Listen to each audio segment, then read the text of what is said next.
Hello, everybody. Well, thank you very much. We have some people that have captivated the attention of the whole world, not just our country, the whole world, and they're very brave, and there was a lot of rocket under them. I never saw anything like that. We were talking about it. It's I don't know how they do it. I wouldn't want to do it, but it takes people like this to make our country great. And again, I've never seen anything. Everybody I knew, they wanted to see the launch, and they especially wanted to see a successful landing. And Jared, I want to congratulate you, what you've done at NASA. I made a great choice. And if you have any questions for any of us, feel free to ask. But we're very proud of these people. They have unbelievable courage, unbelievable. A lot of other things too, by the way. To get in there, you have to be very smart, have to do a lot of things physically good. So I would have had no trouble making it. Physically very, very good. Maybe a little bit of a problem. I don't know, sure. We'll have to try it sometime. Is a president allowed to go up in one of these missions? We can get working on that, Mr. President. We'd have no problem, right? We'll launch more rockets. The opportunity. We'll have to try it. Congratulations very much. And by the way, the families are over here, beautiful families, and they're in the Oval Office, and they walked in, they said, wow, the Oval Office. Everybody likes the Oval Office. Any questions, please? Thank you, Mr. President. First of all, it's a great honor to meet all of you. Congratulations, and welcome to the White House. I have had the privilege of interviewing Gene Cernan, the last man to walk on the moon. Oh, good. Is that what you would like to do? And Mr. President, do you think that will happen during your second term? Well, we have a shot at it. I mean, we don't like to say definitely, because then you say, oh, we failed. Because I think we could say we're ahead of schedule. So we have a good shot. We've authorized it. And I think with this team and with Jared's done such an amazing job at NASA, I think we have a good shot, right? We'll see. Yes, Mr. President, we have an achievable plan now back to the moon. And we're back in the business of launching moon rockets with frequency. So we just sent Artemis II around the moon. We're going to launch Artemis III in 2027. We'll protect for up for 2 opportunities in 2028 to return astronauts to the surface of the moon. I like space. I started Space Force, as you very well know. It's been very, very important. Then they tried to kill it. And actually, the military would not let the Biden administration kill it. They wanted to kill it. And it's going to turn out to be one of our most important things. I think it'll turn out to be one of the most important things they did. But we got involved with NASA bringing it back. And I was saying when I first looked at some of your facilities, they had grass growing on the runways, right in between the cracks of the asphalt. And but not anymore. It's really strong. And what they do, one of the things they do that's so important is for our military offense and defense. And a lot of people say, well, is it worth it? It's really worth it, because what's happened militarily, you see what we're doing militarily, a lot of that comes from space. So it's been pretty great. Good question. Yeah. Thank you, Mr. President. I have 2 questions for you. First, on the topic of space, do you have an update on the UFO files and when we're going to be seeing those? Well, I think we're going to be releasing as much as we can in the near future. For some reason, and I guess it's just a reason that's been in the minds of people for a long time, that is they want to find out about the UFOs and anything having to do with UFO or related material. And we're going to be releasing a lot of things that we have. And I think some of it's going to be very interesting to people. I've interviewed people, my first term primarily, but I interviewed some pilots, very solid people, and they said they saw things that you wouldn't believe. So you're going to be reading about it. Yes. Sir, you spoke to Vladimir Putin not too long ago. Did you talk to him about today? Did you talk to him about progress in the space area, and what else did you talk I didn't talk about space. No, I talked about Ukraine, and I talked a little bit about Iran. I talked about a few different subjects, mostly about Ukraine, and we had a very good conversation. I think we're going to come up with a solution relatively quickly, I hope. What does he want? I think he'd like to see a solution, I can tell you, and that's good. What involvement does he want to have in the Iran situation? He told me he'd like to be involved with the enrichment if he can help us get it. I said I'd much rather have you be involved with ending the war with Ukraine. To me, that would be more important, because we're gonna have that. Look, We're not going to let Iran have a nuclear weapon. And we've knocked out their Navy, we've knocked out their Air Force, we've knocked out their anti-aircraft, everything, apparatus, everything they have, their radar, they have very little left. And they have some missiles, a small percentage. They have a small percentage of missile-making facilities. We knocked out about 80% of them. The rest could come very quickly if we don't make a deal. They're not going to have a nuclear weapon. They know it, and just about everybody else does. And so we talked about that a little bit. He doesn't want to see them have a nuclear weapon either. But I had a long talk with President Putin. I suggested a little bit of a ceasefire, and I think he might do that. He might announce something having to do with that. Did he announce it yet? No, but I was wondering, I was just going to ask you. Yeah, no, I asked him about, even if it's a little ceasefire, there's so many people being killed, it's so ridiculous. Mr. Yeah. President. Thank you, Mr. President. In light of today's Supreme Court ruling on the Voting Rights Act, do you want Republican states in the South to look at redrawing congressional districts before I the don't know, you have midterms? to tell me, when did the ruling come out? I've been with the astronauts, I've been with contractors because we're trying to get the ballroom built Yeah.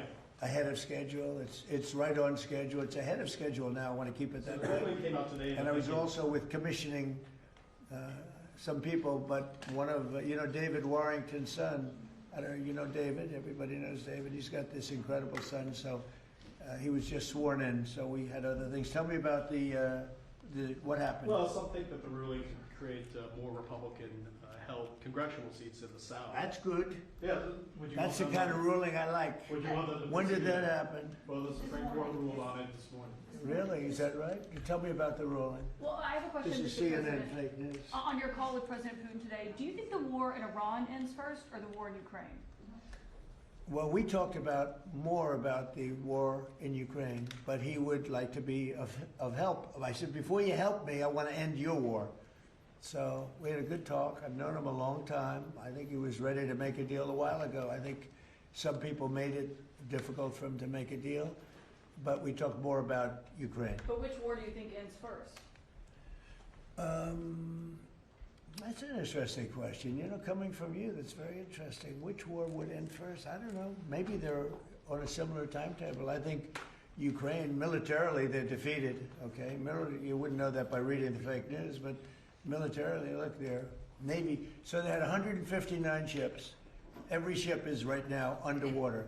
Typically, that's pretty good. What do you think, Jared? I mean, it's going to be hard for them to make a naval comeback. Okay, now they have an Air Force. Every one of their planes has been shot down or has been decimated.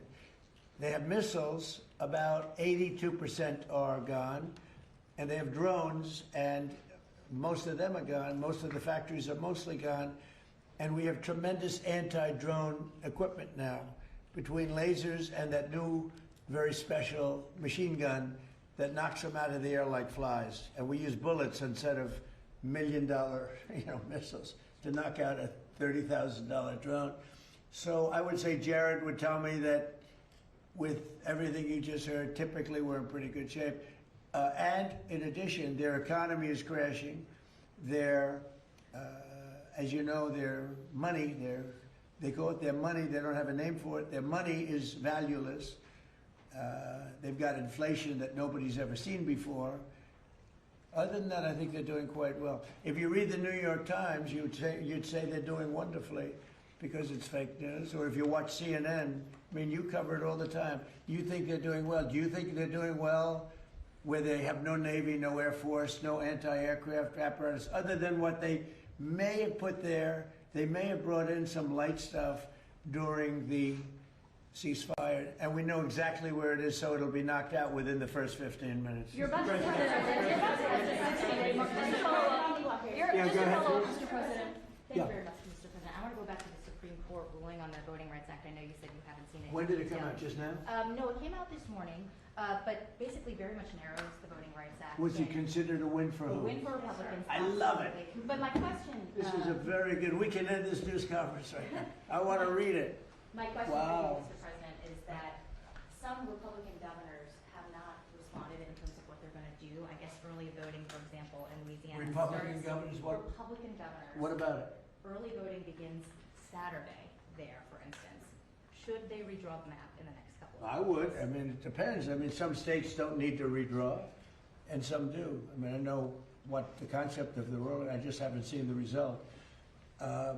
Yeah, I would say generally, I would think that they would want to do it. Some are greatly helped, and some, you know, didn't make much difference. Yeah, I would say they would do that. They have time to do it. Yeah, please.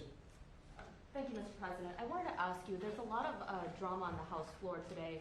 Several bills were stalled, and a rule took 2 hours to pass today, and there's still some tension over the farm bill. Do you think that you need to get more involved legislatively on Capitol Hill? Well, we want the farm bill. The Democrats don't. We want security, okay? We need security. We want security. The Democrats don't think we need security. They actually do, but they suffer greatly from Trump derangement syndrome, like at levels that nobody's ever seen. They're sick people. There's something wrong with them. They don't want to pay anybody for security. They don't like ICE. They don't like Border Patrol people. They don't like the people that keep us safe. You know, when they ran this, they let 25 million people into our country, and many of those people were from prisons. They were from mental institutions, drug dealers, murderers. 11,888 murders, half of whom committed more than one murder. They think that was fine. I happen to like law enforcement. They essentially want to defund law enforcement, and I don't think the public's going to let them get away with it.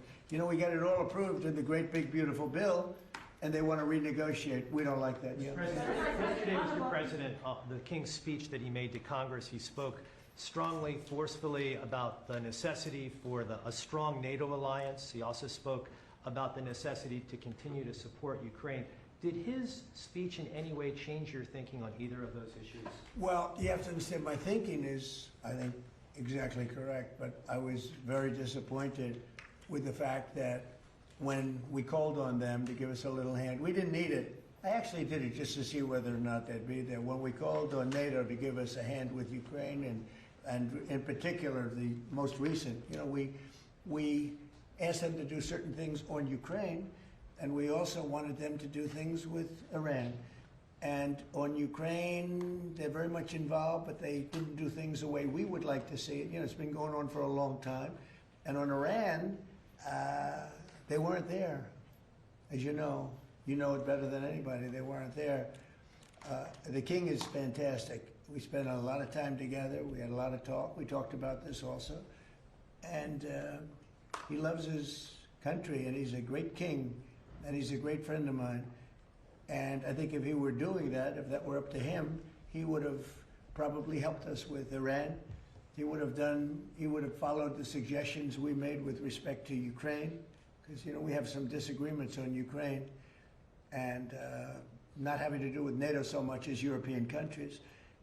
But no, he's coming back tomorrow. We had an incredible evening last night, and he's leaving tomorrow. He's going to come back and see us before he leaves, and but I think he's a phenomenal representative for his country. I think the people in the United Kingdom should be proud. I loved his speech yesterday. I watched it. I loved the speech last night. I don't know about my speech. I thought my speech was okay too, but I thought he was. I think he's an unbelievable king, and by the way, an unbelievable queen. They are. This morning, we were talking about how busy you were this morning. James Comey was in court. He self-surrendered. He's now been charged a second time. This time over a social media post with seashells. We were talking about how busy you were this morning. James Comey was in court. He self-surrendered. He's now been charged a second time. This time over a social media post with seashells that said 8647. Do you really think that he was endangering your life or threatening your life with that post? Well, if anybody knows anything about crime, they know 86. You know what 86? It's a mob term for kill him. You know, you ever see the movies? 86 him. The mobster says to one of his wonderful associates, 86 him. That means kill him. It's. I think of it as a mob term. I don't know. People think of it as something having to do with disappearing, but the mob uses that term to say when they want to kill somebody, they say, 86, the son of a gun. I'm trying to keep the language nice and clear. They don't use that term, son of a gun. They use another term.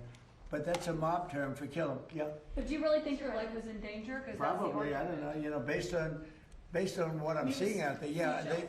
the people like Comey have created tremendous danger, I think, for politicians and others. Comey is a dirty cop. He's a very dirty cop. He cheated on the elections.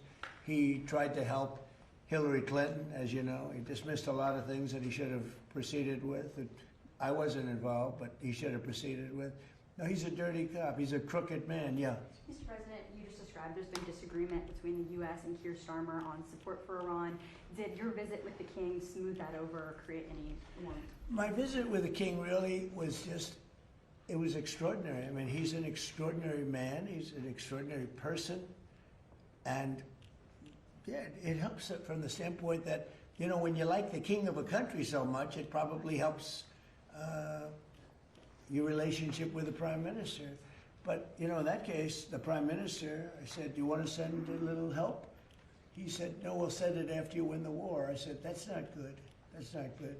What do you think of that, Jared? Sending help after we win the war? I don't know. Something that bothers me. Wait, I don't want to get you guys involved, but I can imagine what you're thinking. The United Arab Emirates, the UAE, they pulled out of OPEC. Yeah. What do you think about that? I think it's great. I think it's great. Look, I know him very well, Mohammed, and very smart. And he probably maybe wants to go his own way. That's a good thing. I think ultimately it's a good thing for getting the price of gas down, getting oil down, getting everything down. They have it all. He's a great leader, actually. So no, I'm okay. They're having some problems in OPEC. Mr. President, Kevin Warsh passed a hurdle today. The Senate Banking Committee confirmed his nomination. It will go to the Senate floor. We He'll need be on the somebody. Fed in mid-May. Is it your expectation that he can persuade the other Fed governors to lower interest rates? Well, we'll Because they see. haven't done They so should, recently. because it's a good time to lower them. We're the most prime country anywhere in the world. We're right now having investments made in our country at a level that nobody's ever seen. No other country's ever seen it. Tens of billions of dollars are being invested. Factories, auto plants, AI. Not just AI, because AI is, we're leading China by a lot in AI, as you know. I'm letting them build their own electric plants. They're building them, otherwise you could never do it. It was a concept that I came up with. I'm very proud of it. And by the way, they're building electric plants that people in the utility industry have never seen before. They're saying, man, that's incredible. So they're building these massive buildings that cost billions of dollars, and they're building their own electric plants. So they're not taking from a source or the old grid, an old grid that would be able to do it. No, we're leading with everything. But in the history of our beautiful world, there's never been a country that has so much money being invested in it as us. And tremendous number of auto plants, by the way. The auto plants are coming out of Canada, Mexico, Japan, South Korea, Germany. They're all coming to the United States. And the reason is I have a very smart tariff policy. We were taken advantage of for years. We were being ripped off by other countries for years. And those days are over. Yeah, please. Mr. President, regarding Iran, how long are you prepared to maintain the blockade? Could that go several more months? Well, the blockade is genius, okay? The blockade has been 100% foolproof. It shows how good our Navy is, I can tell you that. Nobody's going to play games. We have the greatest military in the world, and I built much of it during my first term, and we've been building it since. And the greatest anywhere in the world, nobody even close. And you see that, whether it's Venezuela, and they have a good military in Venezuela, but it was over in one day. It was actually over in about 48 minutes. Iran, the same thing. Militarily, we've wiped them out. They have no military left. It's all the Navy's at the bottom of the sea. The Air Force is never going to fly again.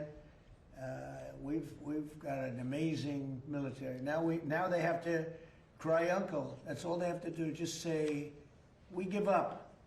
We give up. But their economy is really in trouble. It's a dead economy. So does the economic fury and the blockade get Iran to nuclear talks fast enough, or do you think another wave of strikes will be necessary? I don't know. It depends. We're having talks with them now, and we're not flying anymore with 18-hour flights every time we want to see a piece of paper. We're doing it telephonically, and it's very nice. make a call, or I have my people make a call, and you know the answer. I always like face-to-face. I consider it better. But when you have to fly 18 hours every time you want to have a meeting, and you know what the meeting's all about, and you know they're going to give you a piece of paper that you don't like before you even leave. It's ridiculous. They've come a long way. The question is whether or not they're going to go far enough. So at this moment, there will never be a deal unless they agree that there will be no nuclear weapons. Yeah, go ahead, please. Are you considering relocating NASA's headquarters out of D.C.? States like Florida, Texas, and Ohio have expressed interest. You're going to have to say it differently. Sorry, are you considering relocating NASA's headquarters out of D.C. once the lease is up? States like Texas, Ohio, and Florida. Well, the best man to tell you that is the man sitting right over here. You heard that question? With those beautiful ears of yours? He's got great hearing, you know, he's got super hearing. Trick of the trade, sir. What's the answer to that? I think the answer to that is we have 10 amazing centers around the country that all kind of bubble up to contribute to the mission we're able to undertake, like Artemis II. I think in terms of the headquarters, we have a lot of people very interested in our mission. So being here in D.C. gives us the opportunity to kind of interact from all our stakeholders, make sure we make the right decisions for the nation. Yeah, D.C. is an advantage, I guess, for you. It's got to go around. It's got to see some senators, make sure they keep going, right? Yes, Mr. President. Yeah, probably. Staying around's not so bad. And importantly, Washington, D.C. is now one of the safest cities in the country. When I came here a little more than a year ago, it was a very unsafe city. And now, maybe even more importantly than that, we have the hottest country anywhere in the world. And you helped make it hot. You know, you helped make it hot. When a year and a half ago, and I say it a lot, the King of Saudi Arabia, but others also, the King of Saudi Arabia said, Mr. President, a year and a half ago, we thought you had a dead country. We thought the United States was a dead country, and now you have the hottest country anywhere in the world, and we do. And believe it or not, I mean, when everybody in the world was watching that incredible performance by NASA, these incredible people behind me, where they get the bravery, I have no idea. But you're a big part of it. You really are. We have the hottest country in the world. Thank you very much, everybody. Thank you, Brad. Thank you, Brad. Thank you, Brad. Thank you, Brad. Thank you, Brad. Thank you, Brad. We'll go out that door, guys. Thank you, Brad. Thank you guys. This way. Thank you, Brad. Thank you, guys. This way. This way. In front of the Thank you. cameras. Thank you. Thank you. Thank you. Thank you, everybody. Thank you, Mr. President. Thank you. Mr. President. How do you like the new walkway? Good, huh? Very impressive. Good job. Thank you. Good job on television you did too. Thank you, sir. Very